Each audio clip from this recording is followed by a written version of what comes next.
Saudações, família! Sejam todos muito bem-vindos, hermanos e hermanas. Hoje trago para vocês um mergulho profundo na história real da organização de Tijuana, uma dinastia que reinou com poder e milhões na fronteira entre o México e os Estados Unidos. Neste documentário, revelamos os segredos por trás do império dos Arellano Félix, desde os pactos obscuros com políticos e rivais até a herança de corrupção que transformou Tijuana para sempre. Prepare-se para histórias de luxo, traições, quedas e um legado que ainda ecoa nas ruas da cidade. Não perca essa jornada. Inscreva-se no canal, ative o sininho e torne-se membro para apoiar nosso trabalho e clique no botão de Hyper. Agora, vamos juntos desvendar a verdade por trás da história. Bora pro vídeo.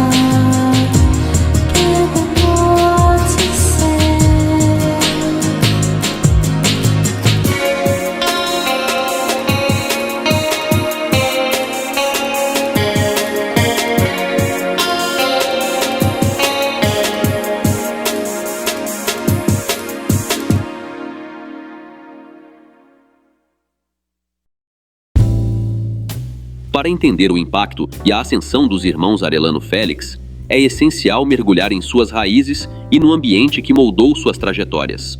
A família Arellano Félix teve origem em Sinaloa, uma região no noroeste do México famosa por suas paisagens deslumbrantes, mas também conhecida por ser um berço de atividades ilegais que ganharam força ao longo dos anos. Benjamin Arellano e Norma Alicia Félix foram os alicerces de uma família grande, com um total de 9 filhos. Eles cresceram em um contexto onde o esforço incansável era necessário para a sobrevivência. Embora não vivessem em extrema pobreza, também não tinham grandes fortunas. A educação formal era valorizada pelos pais, que, inicialmente, desejavam manter os filhos distantes das influências do submundo organizado. No entanto, o cenário social e econômico de Sinaloa, marcado por desigualdades, escassez de oportunidades e corrupção, criou um ambiente propício para que alguns dos irmãos se envolvessem em atividades fora da lei.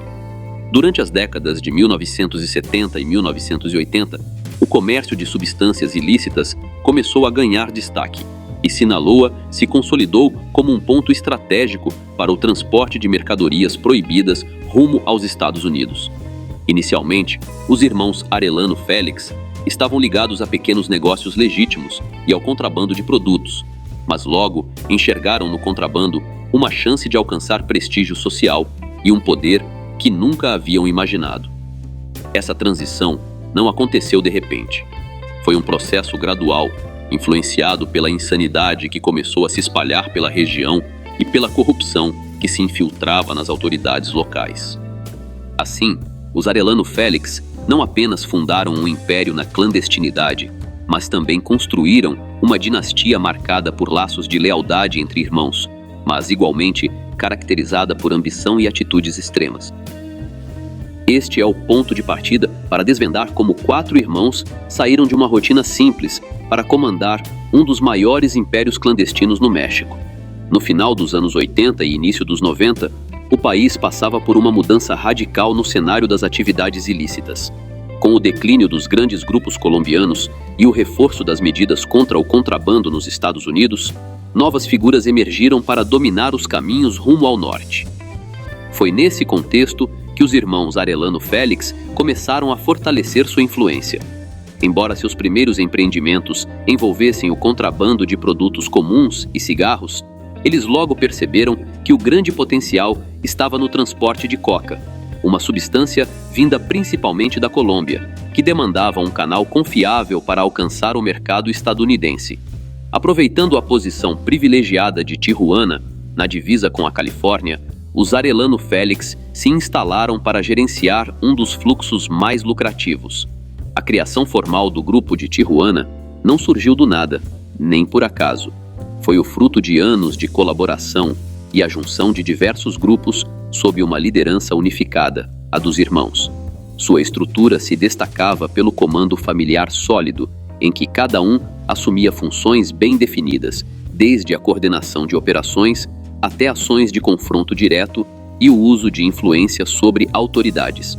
Este segmento aprofunda a forma como o grupo se organizou, suas primeiras parcerias com outras organizações do submundo e a implementação de um esquema de pagamentos para garantir segurança e o fluxo ininterrupto das mercadorias. Além disso, aborda os primeiros embates com rivais que observavam com desconfiança a expansão dos Arellano Félix no vital corredor de fronteira. O Grupo de Tijuana não era apenas uma organização de contrabandistas, era uma estrutura altamente coordenada e agressiva, que impôs sua autoridade com métodos implacáveis, dominando não só o comércio de substâncias ilícitas, mas também diversas atividades ilegais na região. Com o Grupo de Tijuana já consolidado, os irmãos começaram a adotar estratégias que ampliaram sua influência e garantiram o controle sobre as principais rotas de transporte para os Estados Unidos. Seu sucesso não se baseou apenas em ações agressivas, mas também em um planejamento meticuloso, influência sistemática sobre autoridades e o uso estratégico de informações. Um dos primeiros passos foi assegurar o domínio total da fronteira com a Califórnia, especialmente em Tijuana, um dos pontos de passagem mais movimentados e monitorados do mundo. Para isso, criaram uma rede de contatos e ofereceram incentivos a agentes alfandegários, policiais locais e federais, além de funcionários de imigração. Essa proteção permitiu o transporte de grandes quantidades de substâncias como coca, erva e outros produtos com um alto nível de impunidade.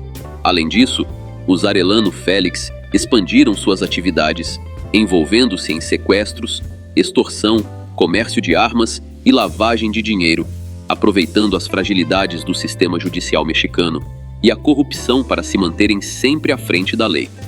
As ações agressivas foram uma ferramenta essencial. O confronto com outros grupos, especialmente o de Sinaloa, foi intenso e deixou um rastro de conflitos em ambos os lados da fronteira. Os irmãos Arellano Félix organizaram uma estrutura quase militar dentro de seu grupo, com agentes altamente treinados para cumprir ordens com eficiência implacável. O crescimento do Grupo de Tijuana não se limitou ao controle territorial, mas se estendeu às esferas financeira e social. A organização se infiltrou em negócios legítimos, adquiriu propriedades e construiu uma rede de influência que alcançou círculos políticos e econômicos, estabelecendo um domínio quase absoluto na região. Este capítulo revela como essas estratégias transformaram o Grupo de Tijuana em uma das forças clandestinas mais poderosas e temidas do México durante os anos 90, conquistando tanto respeito quanto temor em igual medida. A expansão do grupo, liderado pelos irmãos Arellano Félix, foi marcada por ações agressivas e contínuas, que tinham como objetivo não apenas neutralizar rivais, mas também instaurar o medo como uma ferramenta de controle social. Esse reinado de intimidação transformou Tijuana em um dos pontos mais sinistros do México nos anos 90 e início dos 2000. O confronto com o grupo de Sinaloa, liderado por Joaquim El Chapo Guzmán, foi particularmente intenso. Ambos disputavam o controle das rotas mais lucrativas para os Estados Unidos, o que resultou em conflitos vorazes, ataques direcionados e uma onda de atos que impactaram tanto membros das organizações quanto pessoas inocentes. Os Arellano Félix contavam com agentes altamente treinados que se tornaram peças-chave em um sistema de intimidação metódico e implacável. Eles não hesitavam em ordenar ações públicas, represálias severas e desaparecimentos forçados para consolidar seu poder e enviar mensagens claras a adversários e autoridades.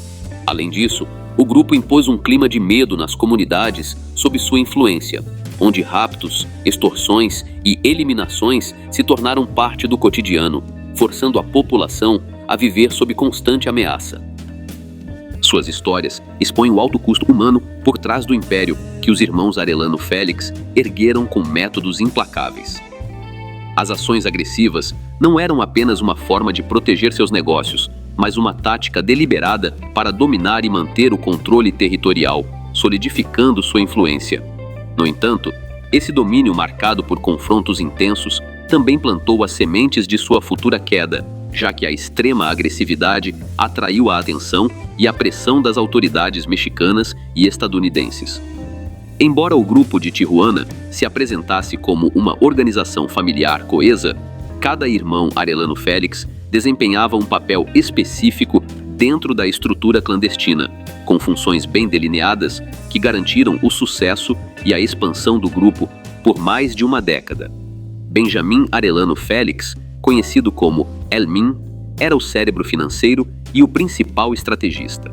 Com uma postura fria e calculista, Benjamin cuidava das alianças estratégicas, planejava rotas de transporte, gerenciava as finanças e assegurava o funcionamento de uma ampla rede de influência sobre autoridades. Ele operava nos bastidores, evitando exposição pública e priorizando a estabilidade das operações. Diferentemente, Ramon Arellano Félix era a figura mais temida do grupo, conhecido por sua postura implacável e sem hesitações. Ele liderava o setor operacional da organização, sendo diretamente responsável por comandar e realizar ações implacáveis contra rivais, traidores e até autoridades que ousavam desafiar o poder de sua família. Sua fama de agir com extrema dureza lhe rendeu tanto respeito quanto temor, dentro e fora do universo do submundo. Francisco Javier Arellano Félix, conhecido como El Tigrillo, passou a atuar de forma mais intensa após a queda de alguns de seus irmãos. Ele assumiu a liderança das operações e, embora não tivesse a frieza estratégica de Benjamin, nem a intensidade implacável de Ramon, conseguiu manter o grupo unido em um momento crucial, lutando para preservar o controle do território. Eduardo Arellano Félix, apelidado de El Doctor devido à sua formação acadêmica, desempenhou um papel essencial, atuando na gestão financeira e logística do grupo.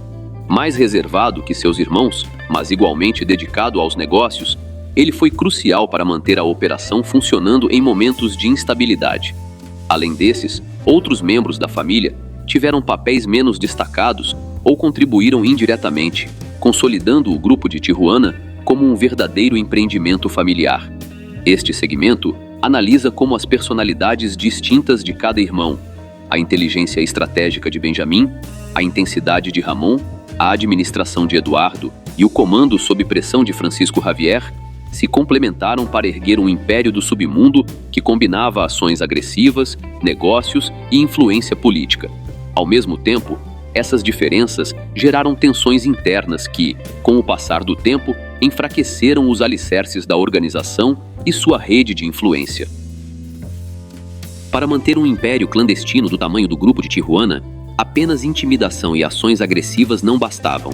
Os irmãos Arellano Félix construíram uma vasta rede de influência que lhes permitiu operar por anos com quase total impunidade.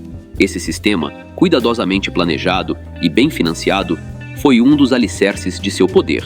Desde policiais locais até autoridades federais, passando por juízes, agentes alfandegários e funcionários estaduais, o dinheiro do grupo comprava lealdades. As chamadas folhas de pagamento do grupo eram listas extensas de indivíduos que recebiam quantias regulares para garantir a passagem segura de mercadorias ou fornecer informações estratégicas sobre operações contra eles. Alguns policiais chegavam a atuar como seguranças pessoais de membros do grupo, oferecendo proteção oficial enquanto realizavam ações como sequestros ou cobranças de extorsão. O texto também explora como os Arellano Félix estabeleceram conexões com empresários locais, que colaboravam na ocultação de lucros por meio de restaurantes, hotéis e casas noturnas, dando uma aparência legítima às enormes quantias geradas pelo comércio ilícito. Essa rede de influência não se limitava ao México. Na fronteira, agentes estadunidenses também foram apontados como facilitadores do transporte de mercadorias ou por venderem informações ao grupo, evidenciando o alcance transnacional de sua rede. Por anos, esse sistema de pagamentos garantiu que o grupo evitasse golpes significativos das autoridades. No entanto, Tanta cumplicidade teve um preço. Alimentou a desconfiança da população nas instituições e mergulhou Tijuana em um ciclo onde a lei se tornou apenas uma formalidade, negociada com quem pagasse mais. Foi o uso estratégico e implacável de recursos financeiros que manteve a engrenagem das operações funcionando, infiltrando-se em todos os níveis de autoridade. Conforme a influência dos Arellano Félix aumentava, seus adversários também cresciam em número, e nenhum era tão ameaçador e persistente quanto o grupo de Sinaloa, comandado na época por Joaquim El Chapo Guzmán, Héctor El Güero Palma e posteriormente Ismael El Mayo Zambada. A disputa pelo controle das rotas para a Califórnia, uma das mais lucrativas do mundo, desencadeou um conflito violento que marcou para sempre a história do submundo organizado no México. Inicialmente, havia uma relação comercial e até acordos implícitos entre os dois grupos. No entanto, as ambições de ambas as organizações colidiram de forma inevitável. Tijuana era o prêmio cobiçado por todos, e os Arellano Félix não estavam dispostos a dividir seu território. Por outro lado, o grupo de Sinaloa considerava inaceitável que uma única família dominasse o transporte de toneladas de substâncias ilícitas para os Estados Unidos. A rivalidade rapidamente se transformou em um confronto pessoal e mortal. Em 1992, um dos episódios mais marcantes dessa guerra ocorreu: o ataque na discoteca Christine, em Puerto Vallarta. Operativos dos Arellano Félix invadiram o local armados com fuzis, com o objetivo de eliminar Joaquim El Chapo Guzmán, que escapou por pouco, pulando pela cozinha e fugindo pela praia. O tiroteio resultou em várias quedas e marcou o início de uma guerra declarada. A população civil ficou presa no fogo cruzado, enquanto o governo parecia incapaz, ou, em alguns casos, desinteressado, em conter a escalada de conflitos. A rivalidade com o grupo de Sinaloa tornou-se um ciclo interminável de vinganças. Cada ataque era respondido imediatamente, elevando o nível de agressividade. Em certos períodos, ser parente ou conhecido de membros de qualquer um dos grupos já era suficiente para se tornar alvo. Esse confronto não apenas enfraqueceu gradualmente a estrutura dos Arellano Félix, com perdas humanas e custos financeiros, mas também atraiu uma pressão sem precedentes das autoridades mexicanas e estadunidenses, que passaram a direcionar seus esforços para desmantelar ambas as organizações. A ambição desmedida e a recusa em dividir o controle dos negócios levaram os irmãos Arellano Félix a enfrentar um adversário tão implacável e astuto quanto eles, desencadeando uma disputa que, com o tempo, os consumiria. No final dos anos 90, o poder do grupo de Tijuana alcançou tamanha notoriedade que deixou de ser apenas uma questão mexicana, tornando-se uma prioridade para os Estados Unidos. Agências estadunidenses, especialmente a DEA e o FBI, viam os irmãos Arellano Félix como uma ameaça direta à segurança do país, responsáveis por inundar cidades com grandes quantidades de substâncias ilícitas e por estabelecer redes de influência em ambos os lados da fronteira. Por meio de missões secretas, escutas telefônicas, infiltração de agentes e troca contínua de informações entre México e Estados Unidos, o cerco começou a se fechar sobre os principais líderes do grupo. Um dos casos mais marcantes foi o de Ramón Arellano Félix, que para as autoridades estadunidenses representava o perfil de um capo extremamente agressivo e sem limites. Sua obsessão por eliminar rivais o tornou o alvo principal da DEA. Sob intensa pressão, Ramón passou a se deslocar constantemente, usando disfarces, mudando de cidades e adotando identidades falsas. Mesmo assim, não conseguiu escapar para sempre. Em fevereiro de 2002, durante uma blitz policial em Mazatlán, ele foi eliminado em um confronto com a Polícia Ministerial de Sinaloa. Enquanto isso, Benjamín Arellano Félix, o estrategista do grupo, também se tornou um alvo prioritário. Diferentemente de Ramón, Benjamín mantinha um perfil discreto, planejando cada movimento com cuidado e evitando exposições. No entanto, os esforços conjuntos entre a Procuradoria-Geral da República, PGR, do México, e agências estadunidenses deram resultado. Em março de 2002, ele foi capturado em Puebla, em uma operação mantida em sigilo até sua conclusão. A perseguição não parou por aí. As autoridades mexicanas e estadunidenses continuaram a caçar os demais membros da família e sua estrutura. Em 2006, Eduardo Arellano Félix, conhecido como El Doctor, foi capturado e logo depois extraditado para os Estados Unidos. No mesmo ano, Francisco Javier, o Tigrilo, que tentava assumir a liderança, foi preso pela guarda costeira estadunidense enquanto navegava em seu iate. Este capítulo revela como a cooperação entre México e Estados Unidos, aliada a métodos de inteligência e pressão diplomática, criou um cerco inescapável para os Arellano Félix. No fim, a dinastia clandestina que por mais de uma década dominou a fronteira com intimidação foi desmantelada, ironicamente, pela mesma visibilidade que lhe deu poder. Após a queda de Ramon e a captura de Benjamim, o grupo de Tijuana começou a exibir rachaduras profundas. O que por anos foi uma operação familiar bem coordenada, passou a se fragmentar sem a liderança firme dos irmãos. Este segmento explora como a organização entrou em um processo lento, mas inevitável, de decadência. Sem Ramon, a força mais agressiva, e Benjamim, o cérebro financeiro, os escalões intermediários iniciaram disputas internas pelo controle. A desconfiança se instalou na cúpula e a unidade familiar, que antes era a marca do grupo, começou a ruir. Eduardo e Francisco Javier tentaram manter as operações, mas com menos autoridade e carisma, enquanto antigos aliados buscavam seus próprios interesses. Além disso, o cerco constante das autoridades mexicanas e estadunidenses deixou pouco espaço para manobras.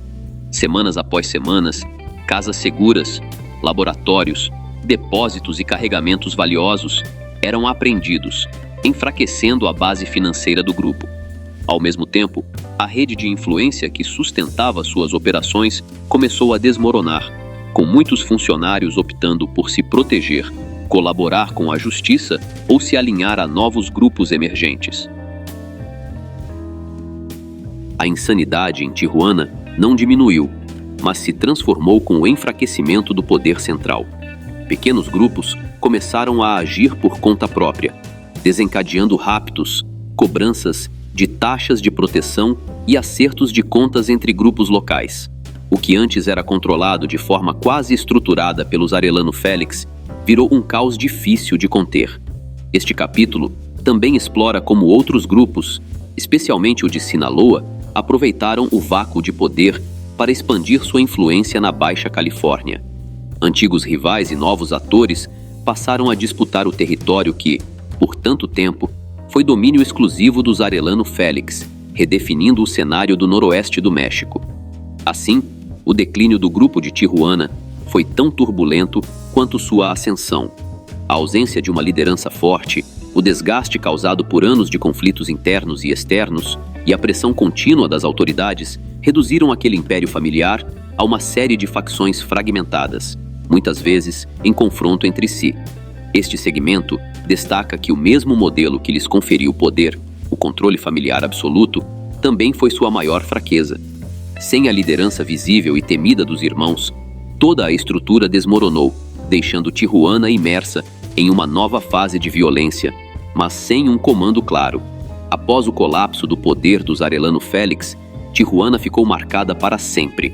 Essa cidade fronteiriça, vibrante e caótica, tornou-se sinônimo de disputas e corrupção durante o domínio do grupo.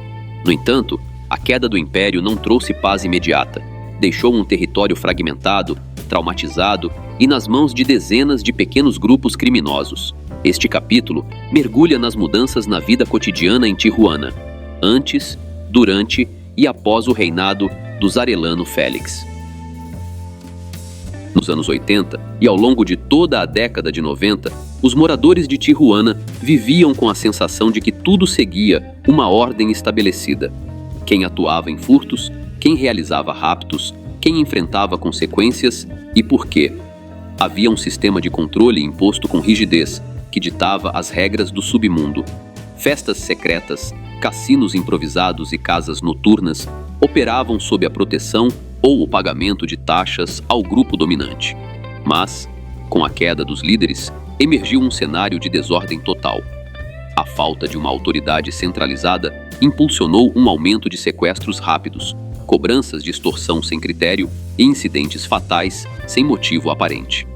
Tijuana saiu do domínio absoluto de um único clã para se tornar um campo de batalha entre várias células independentes que disputavam taxas de proteção, o comércio de substâncias ilícitas no varejo e pontos estratégicos da cidade. A isso se somou um clima de insegurança coletiva. Famílias inteiras deixaram a cidade em busca de paz, enquanto lojas fechavam as portas devido a ameaças. Instalou-se uma atmosfera de desconfiança, com vizinhos monitorando uns aos outros, empresários vivendo com receio constante e jovens divididos entre a ilusão de ganhos rápidos com dinheiro ilícito e o perigo de um fim prematuro. Negócios formais e informais dependiam, direta ou indiretamente, da injeção de recursos provenientes de atividades ilegais. Restaurantes, bares, concessionárias de veículos e até corretoras de imóveis floresceram graças a esse fluxo constante de capital. Com o declínio do grupo e o agravamento da desordem, muitos desses empreendimentos sofreram impactos severos e a economia da região sentiu o peso da crise. Entidades civis, forças policiais reformuladas e um empresariado determinado a resgatar a imagem da cidade trabalharam por décadas para que Tijuana não seja mais vista apenas como o epicentro de um passado sombrio, mas como uma metrópole fronteiriça, repleta de chances, inovação e uma resiliência impressionante. Enquanto os operativos do grupo de Tijuana eliminavam rivais nas ruas e garantiam as rotas de transporte de substâncias ilícitas para os Estados Unidos, outro setor igualmente crucial do império dos Arellano Félix operava nas sombras, um sofisticado sistema para lavar milhões de dólares gerados por atividades ilegais. Desde o início, Benjamin Arellano Félix sabia que acumular fortunas não era suficiente. Era preciso dar a elas uma aparência legal. Assim, surgiram redes de farmácias, bares, restaurantes, imobiliárias e até clínicas, usadas para inserir os recursos ilícitos na economia formal. Com a ajuda de laranjas e contadores especializados, o grupo adquiria propriedades, investia em projetos turísticos e mantinha uma fachada de empresários bem-sucedidos. A vida de luxo dos Arellano Félix e seu círculo próximo era lendária. Ramon, por exemplo, era conhecido por organizar festas privadas extravagantes, repletas de bebidas, substâncias ilícitas e convidadas vindas de várias partes do México. As mansões em Tijuana e Ensenada tornavam-se palcos de excessos, com bandas regionais tocando ao vivo a noite toda e piscinas iluminadas como cenário de ostentação. Havia também investimentos em joias, cavalos de raça e coleções de relógios suíços e obras de arte europeias. Esses gastos não eram apenas caprichos pessoais, serviam para ocultar a origem do dinheiro, inflando o valor de aquisições e movimentando recursos por meio de uma rede de empresas de fachada. O capítulo explora casos registrados em processos judiciais, como a compra de terrenos à beira-mar por preços absurdamente altos, ou negócios de entretenimento noturno que funcionavam como lavanderias, onde grandes quantias em dinheiro entravam sem justificativa clara. Relatos de ex-colaboradores do grupo revelam como eram forjadas faturas falsas e como contadores desonestos participavam de uma operação sofisticada de engenharia financeira. No entanto, essa ostentação teve um preço. O rastro do dinheiro foi justamente o que permitiu às agências estadunidenses construírem casos sólidos contra os Arellano Félix por lavagem de dinheiro e conspiração. Movimentações bancárias, registros de propriedades na Califórnia, transferências eletrônicas e compras extravagantes tornaram-se evidências cruciais que facilitaram sua perseguição judicial. Assim, este capítulo mostra que, embora as ações agressivas do grupo dominassem as manchetes, o verdadeiro núcleo de seu poder estava nos recursos financeiros. Sem a lavagem, não teriam sustentado sua máquina clandestina, nem ostentado o luxo que tanto exibiram.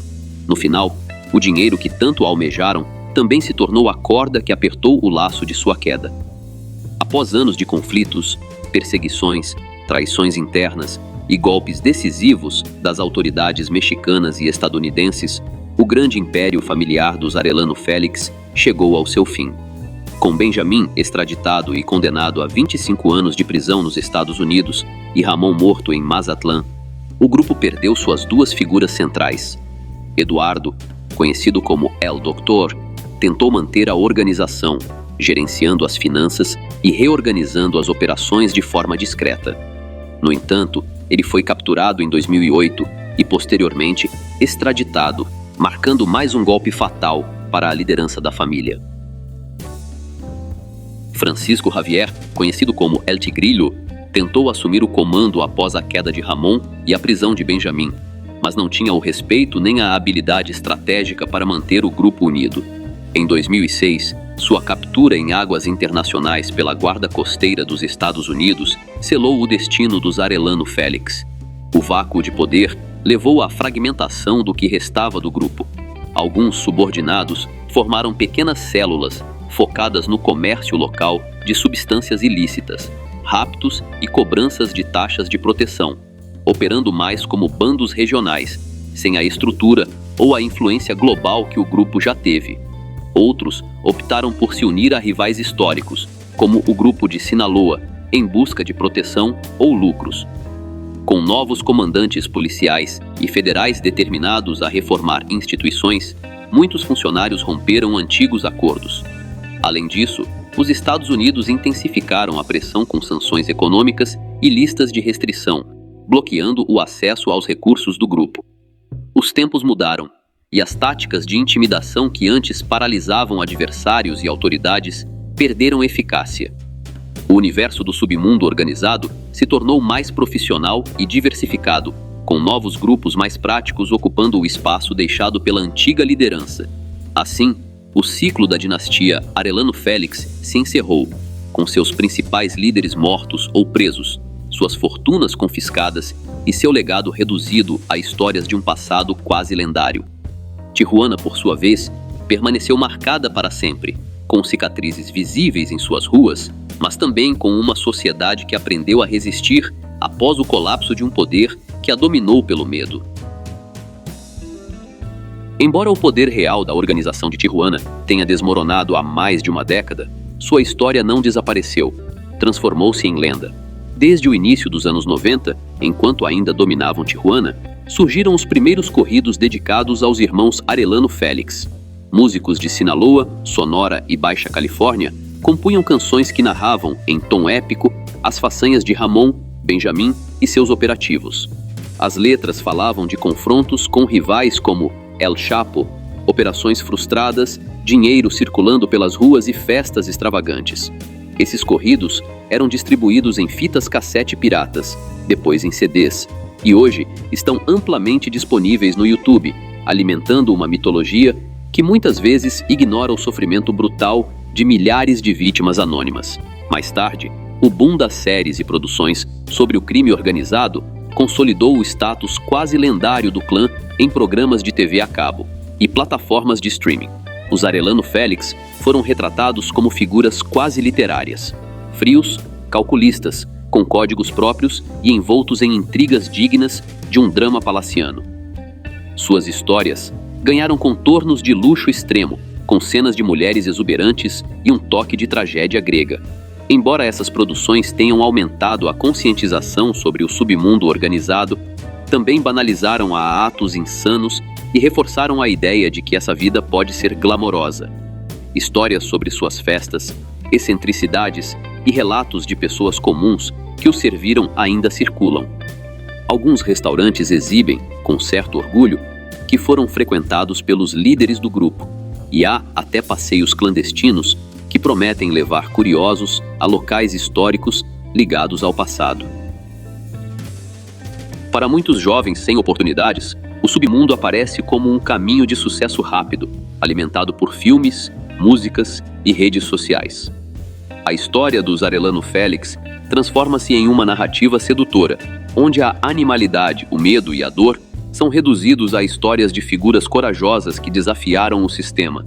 Assim, o mito dos Arellano Félix permanece vivo, mesmo após o colapso de sua organização, carregando verdades incômodas sobre o fascínio coletivo pelo poder e pelo dinheiro fácil, e sobre como uma sociedade marcada, em parte, acaba celebrando aqueles que a aterrorizaram. Enquanto corridos, séries e relatos populares perpetuam o mito dos Arellano Félix, há uma parte da história raramente contada com o mesmo entusiasmo, a das vítimas. Sob o domínio dos Arellano Félix, Tijuana tornou-se um lugar sombrio. Milhares de famílias nunca encontraram seus entes desaparecidos. Centenas de mães buscaram em valas clandestinas na esperança de encontrar algum vestígio, e gerações cresceram com o som de tiroteios como pano de fundo. Para muitas dessas pessoas, o trauma imposto pelo grupo permanece uma ferida aberta, que a justiça nunca conseguiu cicatrizar. Os raptos viraram uma indústria paralela. Empresários, comerciantes e até profissionais de classe média eram monitorados, e ao menor sinal de prosperidade, surgiam ameaças. Pague a taxa de proteção ou perca tudo. Aqueles que resistiam frequentemente terminavam em cativeiros, submetidos à extorsão para pressionar suas famílias, enquanto outros simplesmente sumiam sem deixar rastros. São histórias de jovens raptados ao sair de baladas, motoristas de táxi eliminados por não pagar taxas de proteção, comerciantes forçados a vender suas propriedades por valores irrisórios para salvar suas vidas. O texto também retrata o medo generalizado que transformou o cotidiano da população de Tijuana. As pessoas saíam menos à noite, instalavam grades e câmeras, evitavam compartilhar informações pessoais por telefone e desconfiavam de policiais e militares, muitas vezes cúmplices ou subornados pelo grupo. Enquanto no imaginário popular, os Arellano Félix eram lembrados por seu luxo, estratégias agressivas e um estilo quase cinematográfico, nas ruas ficavam os órfãos, viúvos e viúvas. Esse vídeo é um lembrete de que, além do mito, os Arellano Félix deixaram um custo humano incalculável, sentido profundamente por aqueles que ainda choram seus mortos em silêncio. O que eles realmente deixaram para o México, para Tijuana e para suas próprias famílias. Por um lado, sua história é a prova de até onde o submundo pode chegar quando encontra um Estado frágil, autoridades corruptas e uma sociedade vulnerável. Durante anos, o grupo de Tijuana não apenas dominou rotas milionárias de transporte de substâncias ilícitas, mas também impôs sua autoridade sobre governadores, policiais, juízes e empresários, estabelecendo um regime de medo que funcionava quase como um governo paralelo. Por outro lado, sua queda demonstrou que nenhum império obscuro é eterno. Com a queda de Ramon, as capturas de Benjamin, Eduardo e Francisco Javier e a subsequente fragmentação da organização, ficou evidente que a clandestinidade, por mais riqueza, poder e contatos que possua, acaba corroído internamente por traições, excessos e a pressão implacável do tempo. O custo social, porém, foi devastador. Tijuana ficou marcada por anos de disputas, e milhares de famílias emigraram ou viveram presas em um ciclo de luto e medo. Embora hoje a cidade busque se reinventar, o estigma persiste. No campo cultural, os Arellano Félix plantaram algo igualmente perigoso: o fascínio pelo capo que desafia o sistema. Corridos, filmes e séries perpetuam sua lenda, enquanto jovens, sem oportunidades, continuam vendo nesse mundo um modelo de ascensão, sem compreender o desfecho trágico que quase sempre aguarda aqueles que seguem esse caminho. Até mesmo suas próprias famílias herdaram esse legado sombrio. Vários de seus filhos cresceram cercados de luxo e privilégios, manchados por ações violentas, e muitos acabaram perseguidos, escondidos ou eliminados. O que começou como um empreendimento familiar transformou-se em uma maldição geracional. A queda do grupo deixou um país ferido, instituições enfraquecidas e comunidades forçadas a se reconstruir entre ruínas invisíveis. Acima de tudo, permanece o alerta. Enquanto houver pobreza, corrupção e desigualdade, sempre haverá espaço para o surgimento de novos impérios clandestinos, prontos para repetir o ciclo. Assim se encerra a saga dos Arellano Félix, uma dinastia que almejou reinar para sempre, mas acabou transformada em uma lenda sombria, lembrada tanto por seu poder descomunal, quanto pela devastação profunda que deixou em seu rastro. Embora a narrativa oficial destaque execuções, extradições e corridos que narram confrontos violentos, um elemento silencioso sustentou o império dos Arellano Félix por anos: os acordos secretos. Desde o início, o grupo de Tijuana entendeu que a força não era suficiente. Era necessário o respaldo do poder. Eles se aproximaram de comandantes policiais locais, financiaram campanhas políticas e posicionaram aliados ou parentes em cargos estratégicos nos governos municipais e estaduais. Em alguns casos, esses funcionários atuaram como escudos, vazando informações sobre operações, desviando investigações ou simplesmente ignorando as atividades do grupo. Os acordos mais delicados, no entanto, foram com seus inimigos. Ao longo dos anos, houve tréguas tácitas com grupos de Sinaloa e com grupos locais menores para evitar conflitos abertos que prejudicassem os negócios em determinados períodos. Chegaram a dividir territórios, delimitando zonas de controle onde cada grupo operava sem confrontos desnecessários. Essas negociações eram seladas em reuniões secretas em ranchos, hotéis de luxo ou casas seguras. Graças a eles, houve períodos de relativa tranquilidade, com quedas drásticas nos homicídios. No entanto, por serem pactos baseados em interesses, eram frágeis e temporários. Um carregamento roubado, um operativo insubordinado ou uma mensagem mal interpretada bastavam para romper o equilíbrio e reacender o caos. Investigações federais nos Estados Unidos revelaram como advogados, laranjas e empresários estadunidenses auxiliaram na ocultação de dinheiro e na aquisição de propriedades para reuniões e descanso. O poder do grupo, alimentado por milhões de dólares, corrompia facilmente banqueiros, cartorários e autoridades migratórias em ambos os lados da fronteira. A história dos Arellano Félix também foi uma trama de intrigas políticas, favores comprados e acordos obscuros que mantiveram o império vivo por mais tempo do que se poderia imaginar. É nesse contexto que se revela uma faceta assustadora. Sem essas alianças, o grupo jamais teria alcançado a dimensão que teve. Embora a dinastia dos Arellano Félix tenha sido praticamente desmantelada, sua influência persiste de maneiras menos evidentes. Para começar, muitas das rotas de transporte consolidadas pelos Arellano Félix para a Califórnia e outros pontos dos Estados Unidos continuam ativas.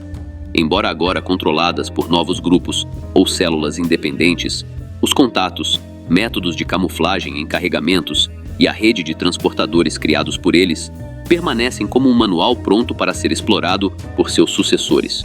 Assim, parte de sua estrutura mafiosa foi reciclada e, embora o nome tenha mudado, o modelo segue intacto. A herança dos Arellano Félix em Tijuana vai além da logística. O tecido social da cidade foi profundamente alterado. Décadas de caos normalizaram a presença de caminhonetes blindadas, comboios de homens armados e negócios que surgem e desaparecem sem deixar rastros. Muitas famílias cresceram sob a cultura do não pergunte, uma estratégia de sobrevivência em um ambiente onde falar demais podia custar a vida. O modelo empresarial do submundo também persiste. Os Arellano Félix profissionalizaram a lavagem de dinheiro e a infiltração em negócios legais para manter o fluxo de capital. Hoje, pequenas organizações continuam usando farmácias, bares, construtoras e até cassinos como fachadas, replicando a fórmula que eles aperfeiçoaram. A sociedade de Tijuana aprendeu a viver com códigos implícitos, evitar certas áreas após o anoitecer, desconfiar de policiais, não compartilhar informações pessoais e educar os filhos para se manterem distantes de festas ou amizades que possam envolvê-los com o submundo organizado. Enquanto alguns veem sua trajetória como um alerta, um caminho marcado pela prisão ou pela queda, outros ainda sonham em replicar o brilho fugaz do dinheiro fácil, ignorando a tragédia por trás do mito. Assim, este capítulo extra conclui mostrando que, embora o grupo tenha desaparecido como uma organização centralizada, sua sombra permanece incrustada nas dinâmicas sociais, econômicas e culturais de Tijuana. É uma herança envenenada que continua desafiando a cidade a se reinventar, a se reconciliar com seu passado e a quebrar os ciclos que, por tanto tempo, semearam medo e queda. Quando a poeira dos confrontos finalmente assenta e os gritos que outrora levavam medo a bairros inteiros se tornam ecos distantes, a verdadeira magnitude da tragédia emerge, nua e crua. Para tentar desvendar o verdadeiro significado do legado de uma dinastia envolvida no submundo como a deles, é essencial ir além das aparências. Afinal, o domínio do grupo de Tijuana foi vasto. Eles gerenciavam fluxos financeiros imensos, influenciavam decisões, impunham um clima de insegurança como regra e ditavam normas com métodos implacáveis. Benjamin, Ramon, Eduardo, Francisco Xavier e os outros irmãos se sentiram inabaláveis, navegando em um mar de recursos e confrontos, certos de que seu domínio duraria para sempre. Mas, como a história prova repetidamente, nenhum reinado baseado em medo é eterno. O verdadeiro impacto dos Arellano Félix não está nas produções de streaming ou nas canções que os elevam a figuras lendárias. A dissolução do grupo também trouxe ensinamentos que a sociedade e as instituições mexicanas estão começando a assimilar. Ficou evidente, de forma dolorosa, como um pequeno número de indivíduos conseguiu comprometer sistemas inteiros, infiltrar-se em forças de segurança e influenciar políticos, promotores e juízes. Como os recursos do submundo podem comprar desde uma viatura até uma decisão judicial, e como o medo, essa ferramenta sutil, pode ser mais eficaz que qualquer arma pesada. Mas a trajetória dos Arellano Félix não é apenas uma narrativa de figuras poderosas no submundo. No fundo, é um reflexo das falhas de um país afetado pela desigualdade, pelo descaso público e pela conivência de muitos que, por ganância ou receio, se tornaram engrenagens dessa máquina. É também um lembrete de que, enquanto houver miséria, corrupção e escassez de oportunidades, novos nomes surgirão para ocupar o lugar perigoso que um dia pertenceu aos Arellano Félix.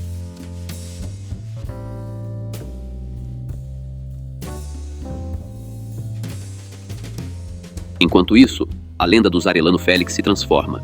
Alguns a repetem com curiosidade mórbida, outros com uma nostalgia distorcida e outros ainda com indignação. No fundo, por trás de todas essas narrativas está a evidência inegável de um fracasso coletivo, o de um Estado que permitiu que uma família envolvida no submundo organizado se tornasse sinônimo de lei por décadas. Em algum lugar do México, neste exato momento, um jovem sem perspectivas ouve uma música que exalta antigos capos e sonha em imitá-los. Em outro lugar, uma mãe se ajoelha diante de uma vala recém-aberta, esperando reconhecer a camisa de seu filho. E, em algum escritório oficial, um funcionário assina documentos, alheio ao malote cheio de dinheiro sujo, que logo receberá. Talvez, quando conseguirmos enxergar o submundo sem o verniz do espetáculo, compreendamos a verdadeira dimensão do que os Arellano Félix deixaram. Uma advertência sobre até onde a insanidade pode chegar quando a ambição desenfreada se alia à impunidade absoluta. Por fim, quando o último corrido silenciar e as luzes da série que romantiza suas vidas se apagarem, restará o verdadeiro saldo de sua passagem.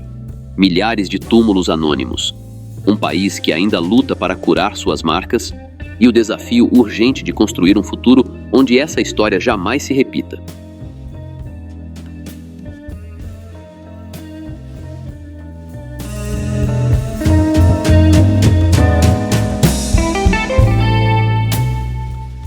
Salve família! E assim termina a trajetória dos Arellano Félix, uma história de poder, disputas e um legado que ainda ressoa nas ruas de Tijuana. Das festas luxuosas às cicatrizes de um povo, este documentário revelou a verdade por trás do mito, mostrando o custo humano e as lições que o México não pode esquecer. Mas a conversa não acaba aqui. O que você achou dessa história? Será que Tijuana pode superar esse passado sombrio? Deixe seu comentário abaixo e compartilhe este vídeo para que mais pessoas conheçam o impacto real do submundo. Inscreva-se no canal, ative o sininho e torne-se membro para apoiar nosso trabalho e acessar conteúdos exclusivos. Ajude-nos a manter essa conversa viva e a construir consciência, porque só entendendo nosso passado poderemos sonhar com um futuro diferente. Até a próxima!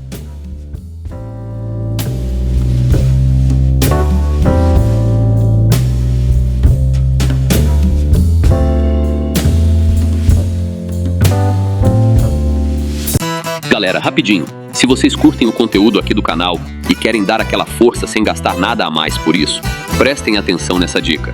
Sempre que vocês comprarem qualquer coisa na Amazon, seja um livro, fone, celular ou até um cabo USB, usem o meu link de afiliado que está aqui na descrição. Quando você compra por lá, a Amazon me paga uma pequena comissão, sem mudar absolutamente nada no valor da sua compra. É uma forma simples e gratuita de apoiar o canal, e você ainda garante os produtos que já ia comprar. Então já sabe, né? Clicou no link da descrição antes de comprar. Você já está ajudando. Valeu demais!